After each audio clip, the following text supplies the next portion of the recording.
Bismillahirrahmanirrahim. Assalamualaikum warahmatullahi wabarakatuh. Halo guys, kembali lagi bersama saya. Dan pada kesempatan kali ini kita akan mempelajari suatu hal baru ya, yaitu kita akan mempelajari sebuah bahasa pemrograman, yaitu bahasa Dart.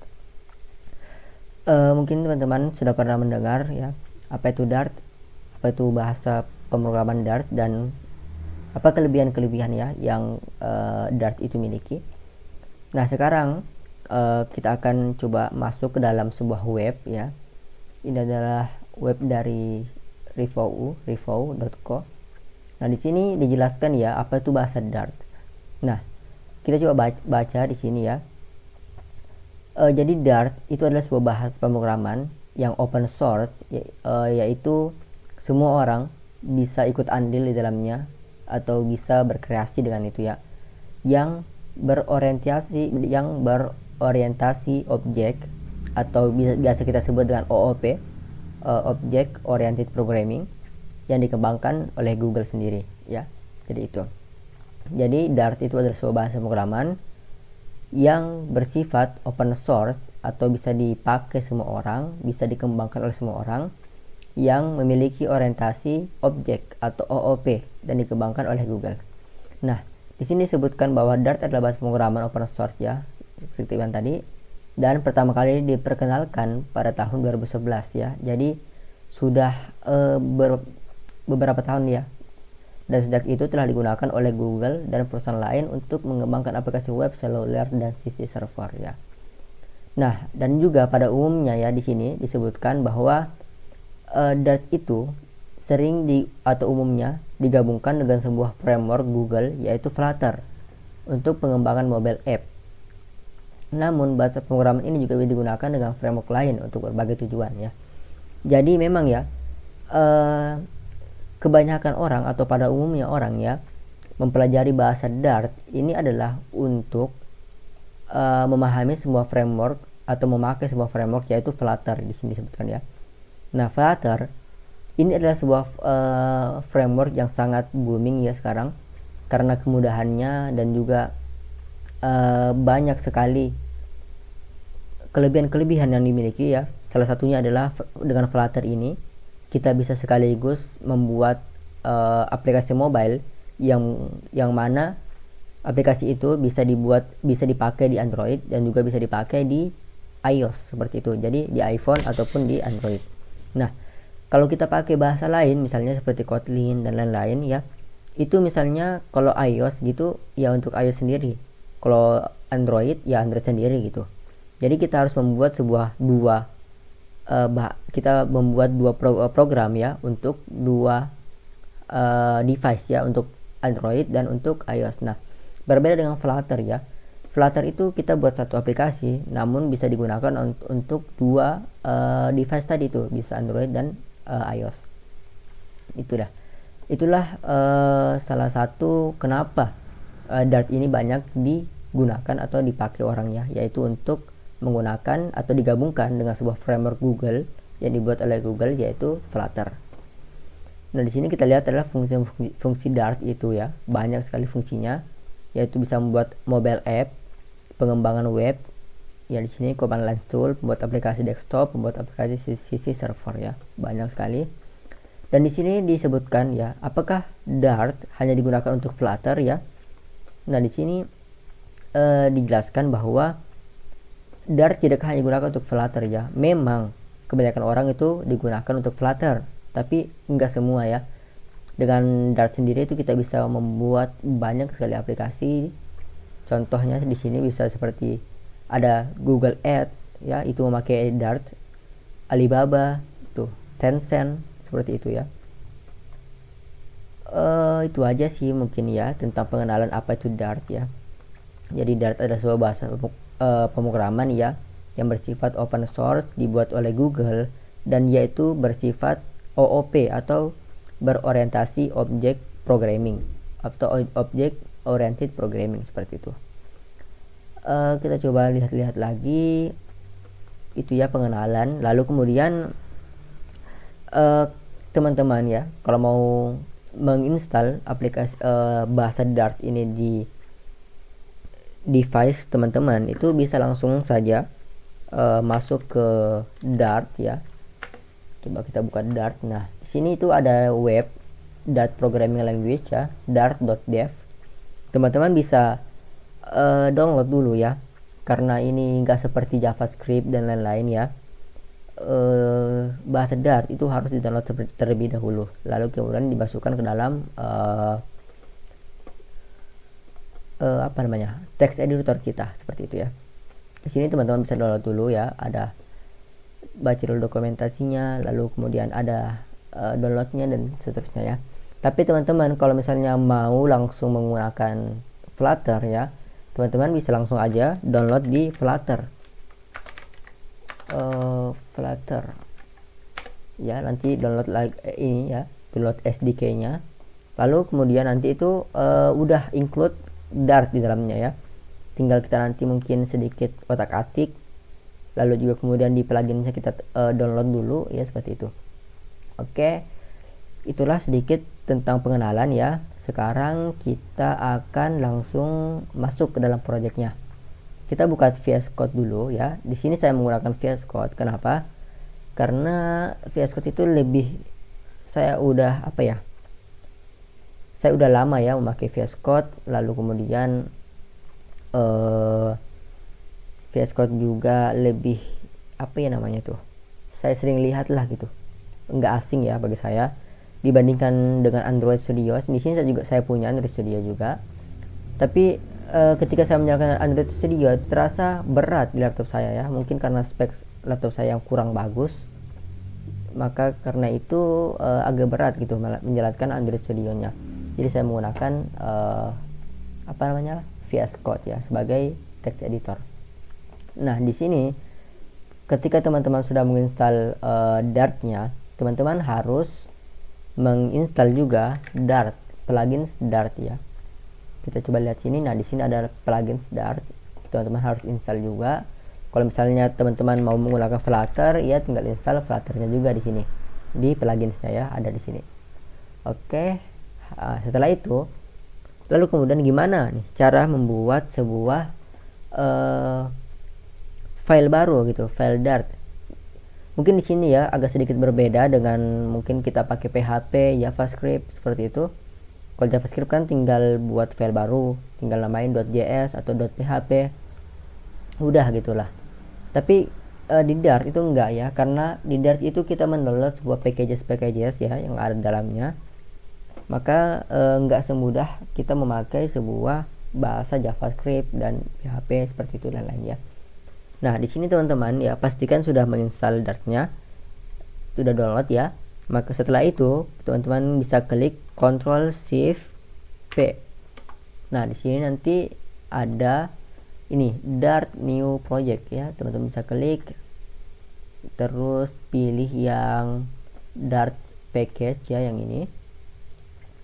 Supaya mendownload package-nya ya. Di sini saya masukkan ke dalam Dart sini. Nah, saya select. Di sini saya kasih judul ya. Judulnya video 1 kayak gini. Enter. Nah, di sini sudah ada. Saya yes. Nah, ini tunggu ya teman-teman. Di sini Dart-nya sedang menginstal atau mendownload ya packages-nya. Nah, di sini belum semua. Kita tunggu dulu sebentar. Mungkin karena internet saya masih kurang bagus, jadi agak sedikit lama ya. Kita tunggu aja.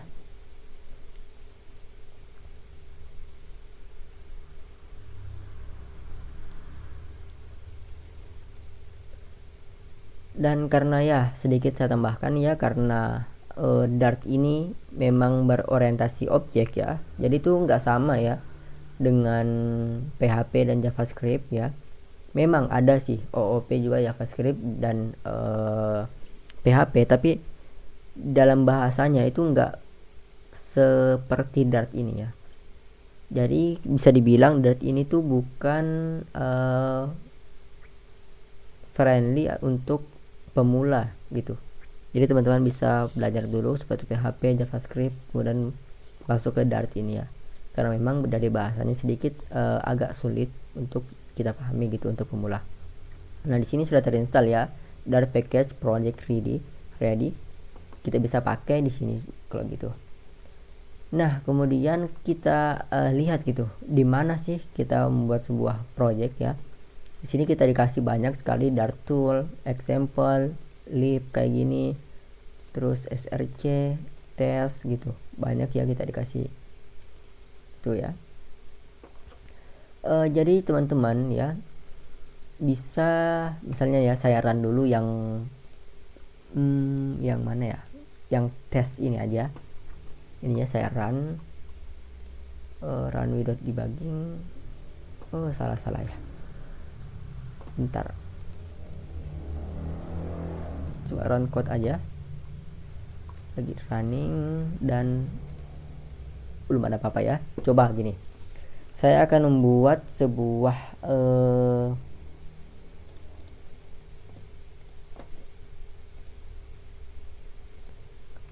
coba saya akan buat sebuah ini ya, sebuah tes ya di sini aja, di dalam lib bisa, dalam tes ini saya coba aja di sini di lib ini lib ya, library. Saya buat sebuah file baru, saya kasih namanya main.dart kayak gini. Nah coba ya, yang pertama kali kita buat di dalam program Dart itu adalah sebuah function, ada yang namanya dengan main function. Nah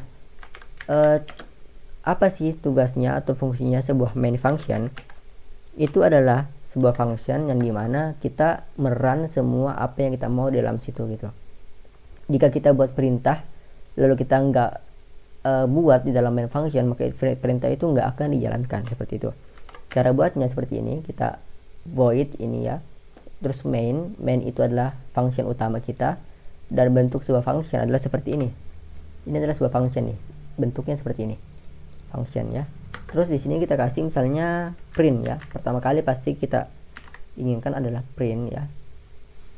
Nah di sini print, terus saya kasih hello world ya, hello world kayak gini. Nah saya coba jalanin, saya run. Salah ya, sorry. Nah seperti ini, saya run. Nah muncul ya hello world seperti itu.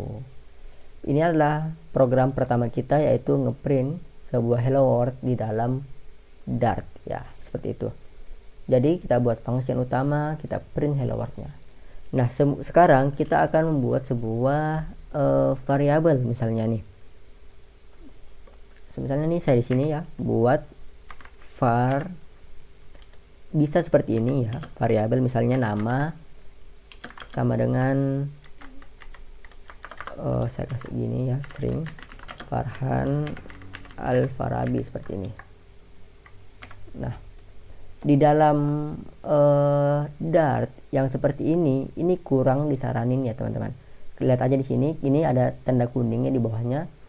Nah di sini ada tulisan atau ada komentar ya, the value of the local variable name is not used. Nah jadi di sini kita harus menginisialisasi di variabelnya gitu. Nah kalau misalnya ini kita buat di dalam PHP ya, nah variabel lalu nama lalu value-nya apa gitu loh. Nah kalau di Dart itu nggak seperti itu, kita harus berikan sebuah tipe data dari sebuah variabel itu. Misalnya di sini string kayak gini. Nah ini kita hapus saja var-nya ya, seperti ini gitu. Jadi di sini kita print nama seperti itu, print nama. Nah seperti itu teman-teman. Kita coba running. Nah jadi di sini nama ini muncul ya karena di print. Coba misalnya di sini kita pakai var kayak tadi ya, ini bisa nggak? Jawabannya adalah bisa ya, akan muncul juga. Tapi nah kita lihat di sini di nama ini nih, string, nama tipenya string ya. Kalau kita pakai string juga di sini, maka nama ini menjadi string juga gitu loh.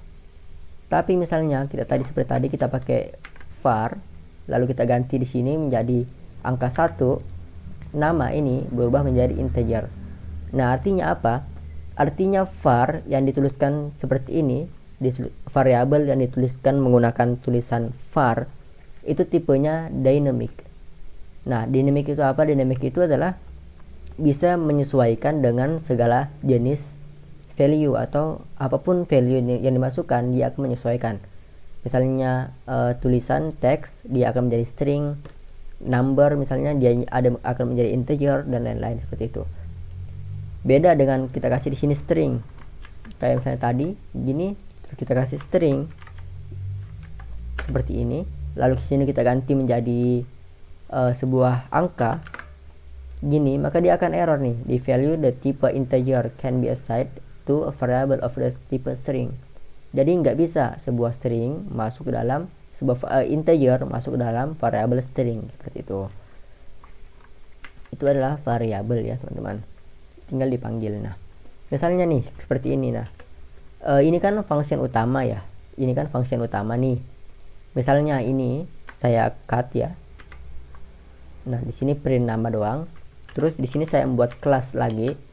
Kelas itu mungkin kalau teman-teman nggak tahu ya, jadi kelas itu adalah sebuah blueprint ya. Jadi desainnya untuk sebuah objek kita gitu. Jadi dia sebuah blueprint untuk membuat sebuah objek-objek yang ada di dalam sebuah program.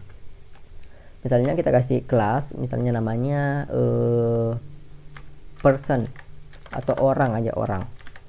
Nah, seperti ini.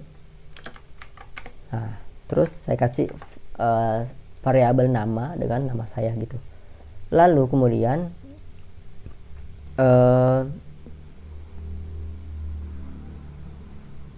atau gini aja deh, nggak usah pakai apa namanya, nggak usah pakai kelas gitu. Ini bisa nggak? Nah, coba kita coba ya, apakah ngeprint. Kita coba, oh ternyata bisa ya. Misalnya seperti tadi ya, saya buat variabel di sini kelas, lalu ini saya mau panggil di dalam function utama kita. Ini kan function utama. Caranya gimana? Caranya itu pertama kita harus menginisialisasi sebuah kelas ini menjadi sebuah objek. Caranya gimana?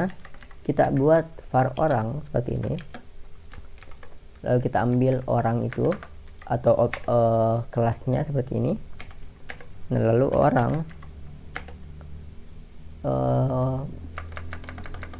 lalu kita print ya, kita print di sini orang titik nama seperti ini. Nah, kita running, nah maka dia akan jalan ya seperti itu.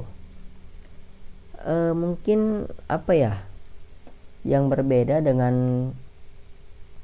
bahasa-bahasa lain di Dart itu cuman apa ya, hampir semua sama sih sebenarnya.